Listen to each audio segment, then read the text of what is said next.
Hey readers, thanks for tuning in to Books in the Park. Sorry it's been a little while since I checked in. It is the end of the school year for the kids and things have just been crazy busy. Haven't had a lot of extra time to get away, and so I apologize for the break in posting. That said, I have been able to do a little bit of reading, so I'm just going to dive right into it. First of all, books that I finished.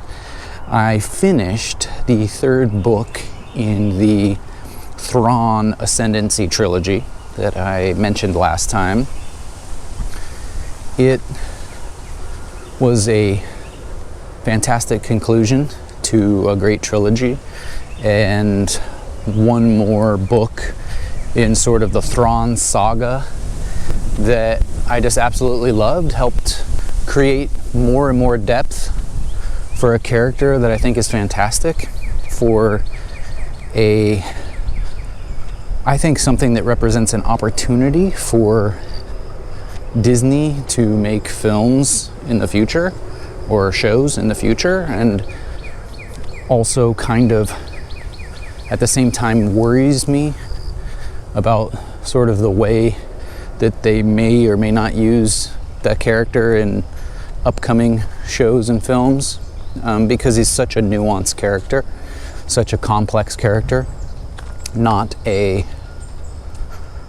evil bad guy, but somebody who has definite positive features and positive characteristics, and not somebody who's trying to, control and dominate people and cultures. And I think that that's a character that would bring depth to Star Wars, and not only bring depth to Star Wars, but offer a whole new avenue to pursue. And I think up till this point, Disney has had a hard time creating anything new that felt like we were seeing it for the first time. And so I just think that it would be an incredible opportunity, and it's a whole nother aspect to that galaxy far, far away. So anyway, Thrawn is a fascinating character, and the Thrawn Ascendancy trilogy was great. I highly recommend it, and I look forward to reading more books about Thrawn in the future.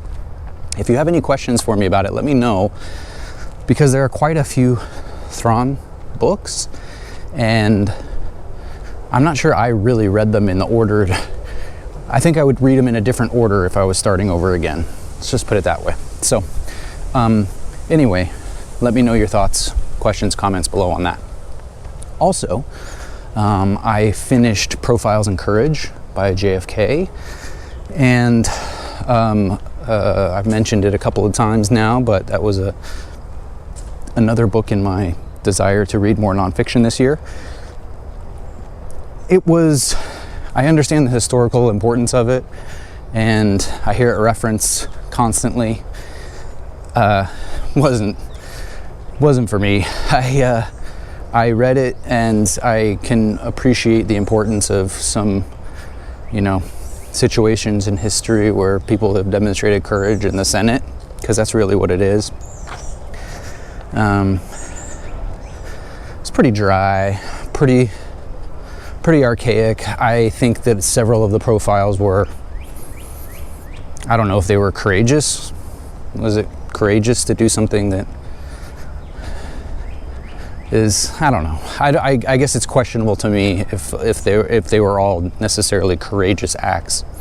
I think some people would disagree, because I know that the book, like I said, is brought up often in, talks about politics and history and whatnot, but it was dry. I am glad that I got through it, and then I can say that I read it, but not for me.